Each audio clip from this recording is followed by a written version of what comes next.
1, 2, whoosh. Forward, backward moves. So let's start with our left leg. So we go 1, 2, whoosh. Now my right leg's free, okay? I go 1, 2, whoosh. Left leg.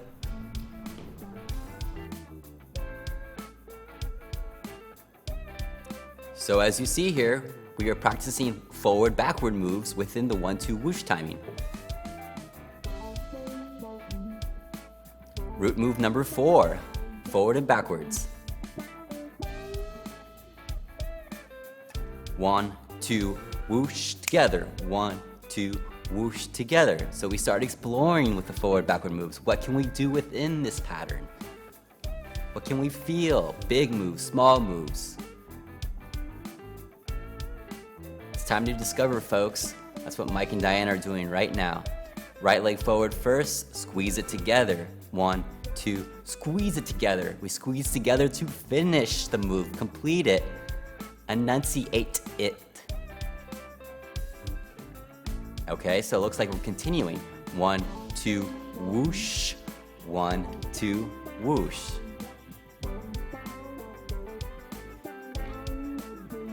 It's important we're able to feel the timing of the music, the timing of the 1, 2, whoosh, so we're not thinking about too many things. Okay, we're rotating it just like an airplane. If we tilt as we rotate like an airplane, it'll feel much more natural, cleaner, easier to communicate.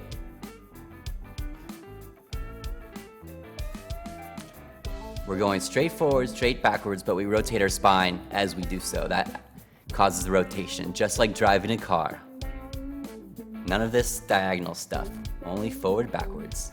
And we turn the wheel as little or as much as we feel. Looks like I'm leading tree hugger style. I'm moving through Diana. I'm enunciating the timing so she can feel it, so she feels it before it happens. And as a follower, she wants to move as big as possible, so she's present with me, feeling the timing right when I know it, right when I feel it.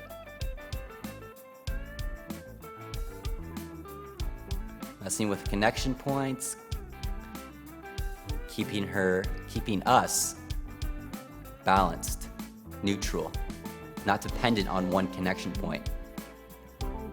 Connected from heart to heart, connected from spine to spine, gut to gut. Okay, I'm leading Mike. My hands are going forward. My nose is going forward. It's all going in the same direction.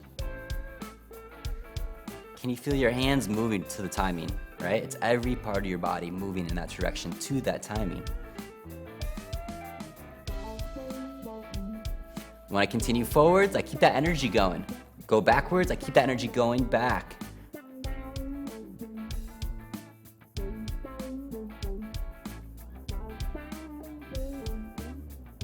Okay, who's leading here? All right, I'm still leading. Nope, Mike's leading. Good man, he's upstairs, he's feeling it. We're changing connection points as we're moving. We move into the new connection point. As you can see, me as a follow, I'm trying to move as big as possible so I'm present with them. I'm not overwhelming him. I am just complimenting. I am assisting him.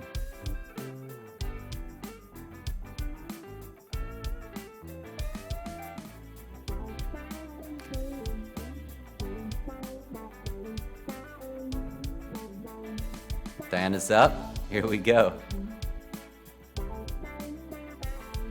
They're looking very relaxed here. It's a good sign, folks.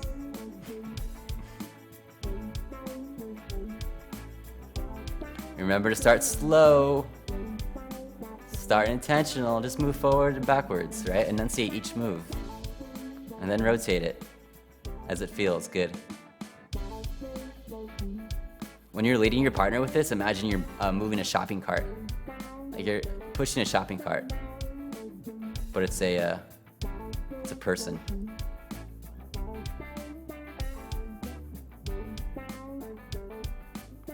Being very grounded, very connected to the floor, rooted, helps tremendously with this move.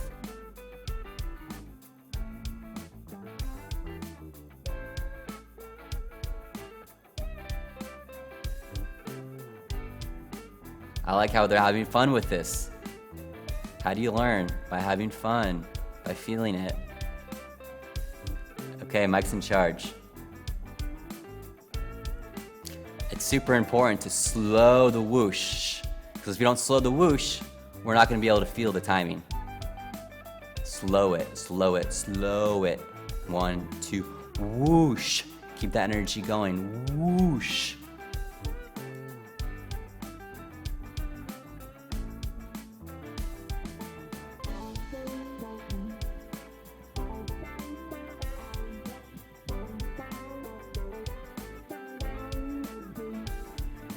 Looks like Mike's trying to figure out what he's doing. Diana's trying to figure out what Mike's doing.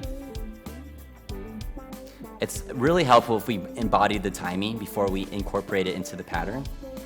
Because if we're thinking about two things at once, that's overwhelming and we get stuck in our brain. So if Mike can really feel the 1-2 whoosh within the forward and backwards, if he feels what he's doing, it'll be much easier to relay it to Diana. So more time independently will really help communicating this in partnership. I thought the back and forth, straight or forward and backwards was an easier concept for us. Harder concept for me to do alone, but easier for us to do together. I think I would agree with that. It was definitely harder than I thought it would be to continue, like do the continue, so Step. the swoosh and then continue in the direction. same direction. That was throwing me for a loop. I felt like every time I wasn't thinking about the 1-2 swoosh, then I was like messing up. That's interesting because I have felt the opposite. When I was thinking about it, I was like, blah, blah, blah, blah. When I wasn't thinking about it, I could hear the music more and do What the were you step. like? Blah, blah, blah. I think it's pretty similar to the steps that we've been doing. Like the side to side is pretty similar. It's just putting more structure around it. Honestly, it's like, okay, just keep that cadence in your head and continue to move in whatever way that you can, bounce. I don't know if this makes sense, but I was just like, all right, I'm bouncing back the other way. I'm bouncing forward. I'm bouncing backwards. That's how I was kind of thinking about it.